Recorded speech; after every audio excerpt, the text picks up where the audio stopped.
कि बच्चे की रिस्पेक्ट कीजिए, बच्चे की ना रिस्पेक्ट कीजिए। आप अपने बच्चे को क्या बनाना चाहती हैं? बेटे को कुछ ज़हन में चले, एक ख्याल होगा आप क्या बनाना चाहती हैं? जो आप अपने बेटे, फर्ज करें आप चाहती हैं कि आपका बेटा जो है वो जज बने हाई कोर्ट का और उसकी उम्र है 3 साल, ठीक है, वो एक कुर्सी पे बैठा हुआ है और आपने कहना थी कुर्सी खाली करो, खाला आई है तुम्हारी, तो आप उसको कैसे कहेंगे उठो?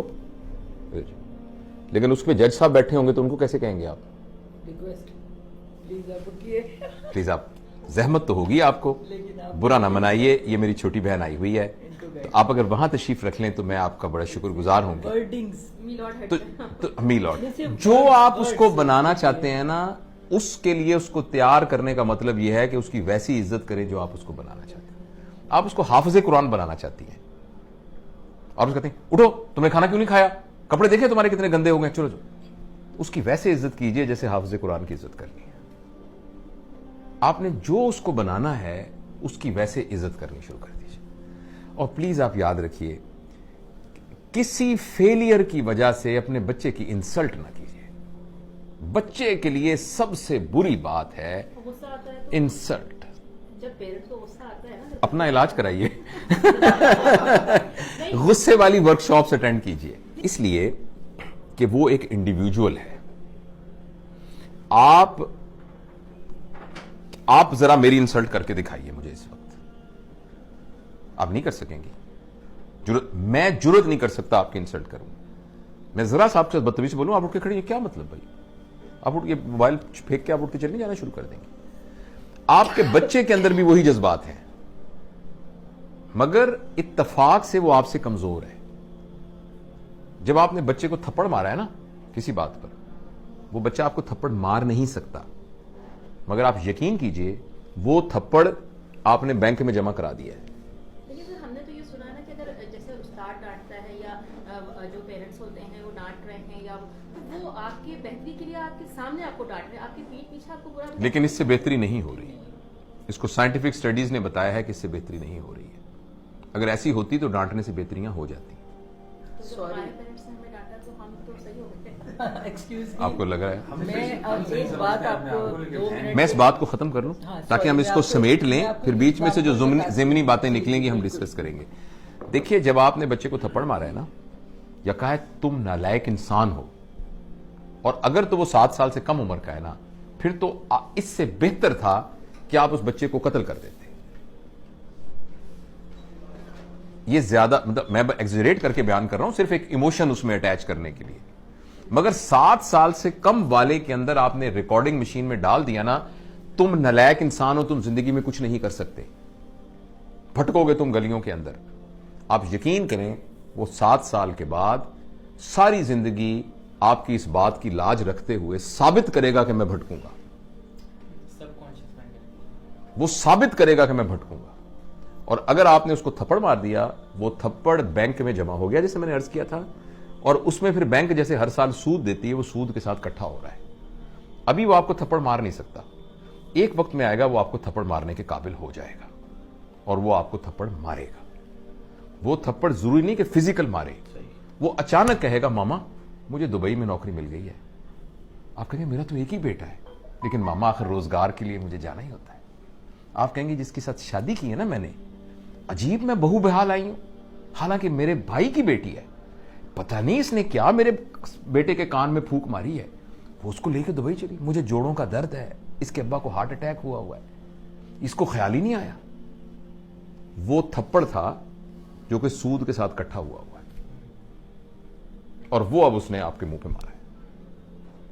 इसलिए बच्चा अगर आपके यहां पैदा हो गया है तो वो आपका मेज या आपकी कुर्सी नहीं है, वो आपकी प्रॉपर्टी नहीं है। और कोई भी आदमी, चाहे आपका बेटा है चाहे कुछ भी है, वो इंसल्ट बर्दाश्त नहीं कर सकता। इंसल्ट को रिएक्ट करना उसको नहीं आ रहा इस वक्त, इसलिए चुप करके डर के बैठ गया है।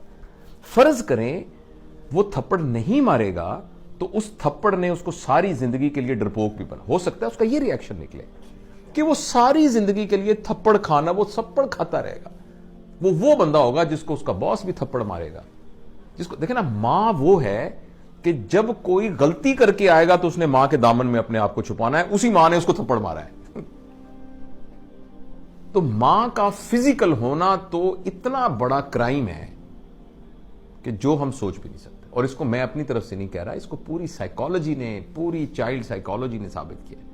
अगर आपने बच्चे की बेइज्जती कर दी ना, किसी बात के ऊपर बेइज्जती कर दी, ये बेइज्जती अगर वो आपके खिलाफ नहीं इस्तेमाल करेगा तो वो पूरी दुनिया को इजाजत दे देगा अपने खिलाफ करने की। तो दूसरा ये है कि उसकी बेइज्जती ना करें किसी बात। और खासतौर पे आप बेइज्जती किस बात पे कर रहे हैं मुझे बताएं? तुम्हारे नंबर नहीं आए सही? क्या जिंदगी नंबर गुजारने का नाम है? नंबरों के ऊपर जिंदगी होनी चाहिए। मेरे पास मेडिकल कॉलेज में स्टूडेंट्स आते हैं 1200। मैं पब्लिक मेडिकल कॉलेज का हूं जिसमें मुफ्त, तकरीबन मुफ्त पढ़ाई होती है। तो 80,000 बंदों में से चुन के आते हैं बंदे 3,500, जिसमें से 350 मेरे पास आते हैं। आपके ख्याल में वो क्या बच्चे होते होंगे जो 1200 नंबर लेके आते हैं? और वो पहला इम्तिहान जब होता है ना, हाय अल्लाह हमारा इम्तिहान हो रहा है, हमारी स्टेज हो रही है, कहीं मैं फेल ना हो जाऊं। क्या ये वो बच्चा था 1200 नंबर लेने वाला? नंबरों ने क्या कर दिया उसको? आप सिर्फ इसलिए अपने बच्चे को इज्जत करेंगी या करेंगे कि उसके नंबर आते हैं। और जिंदगी गुजार में नंबर होने की क्या अहमियत है? इतनी सी अहमियत है। तो बेसिकली नंबर लेके हम अपनी ईगो को सेटिस्फाई कर रहे हैं और बच्चे को तबाह कर रहे हैं। वो नंबर ले बड़ी अच्छी बात है, मैं ये नहीं कह रहा कि नहीं नंबर लेने चाहिए, मगर ये नहीं है कि उसकी बेइज्जती करें आप।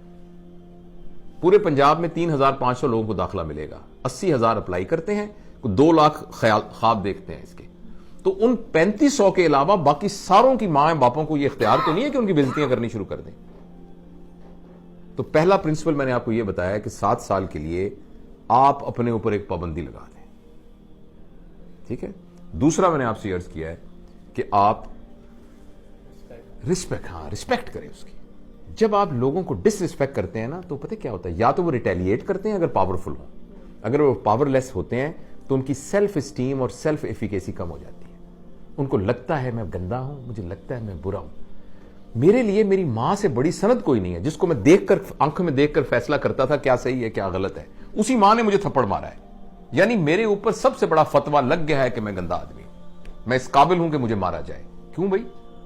जो मेरे लिए दुनिया की सबसे बड़ी मुकद्दस हस्ती थी, उसने यह फतवा दिया है कि तुम थप्पड़ मारने के काबिल हो। इसका यह मतलब है। तो अब अच्छा, ये तो कहा ना आपने बच्चे, आपने बीच में आपके सवाल का जवाब दे दो कि जो अब तो ये वक्त गुजर गया, आप क्या करें? अब ये करें कि बच्चे को बुलाएं और बुला के कहें, बेटा अब तक की जिंदगी में तुम्हारी तरबियत के सिलसिले में अगर मुझसे कोई गलती हो गई है तो मुझे माफ कर दो। वो कहेगा मामा आप क्या कर रही हैं? क्योंकि वो सब कुछ उसके सबकॉन्शियस में। उसका नहीं बेटा, मेरा ये फर्ज है कि मैं तुमसे कहूं, मैंने कोशिश नहीं की, मैंने जान के कुछ नहीं किया, मैं तुमसे बहुत प्यार करती हूं, तुम मेरे दिल के टुकड़े हो, लेकिन फिर भी मैं समझती हूं कि तुम्हारे कॉन्शियस में, सब कॉन्शियस में किसी जगह पर तुम्हें ख्याल हो कि मां ने मुझे, मैं बेटा माफी मांगती, प्लीज मुझे माफ कर दो, और मैं तुम पर इतबार करती हूं, मैं तुमसे बहुत मोहब्बत करती हूं, और आइंदा तुम्हें मैं बिल्कुल नहीं कहूंगी, लेकिन तुम सिर्फ एक वादा करो, जो तुम्हारे दिल में हो मुझे बता दिया करो, लेकिन मैं तुमसे वादा करता या करती हूं कि मैं तुम्हारे आइंदा इंसल्ट नहीं करूंगा। हाँ, मुझे कुछ अच्छा ना लगा, मैं तुम्हारे साथ शेयर करूंगी, मैं तुम्हारे साथ आर्गू करूंगी, मैं तुम्हें समझाने, लेकिन मैं तुम्हारी बेइज्जती नहीं करूंगी आइंदा, प्लीज। तो ये इसका हल है जो बड़े हो गए उनके साथ।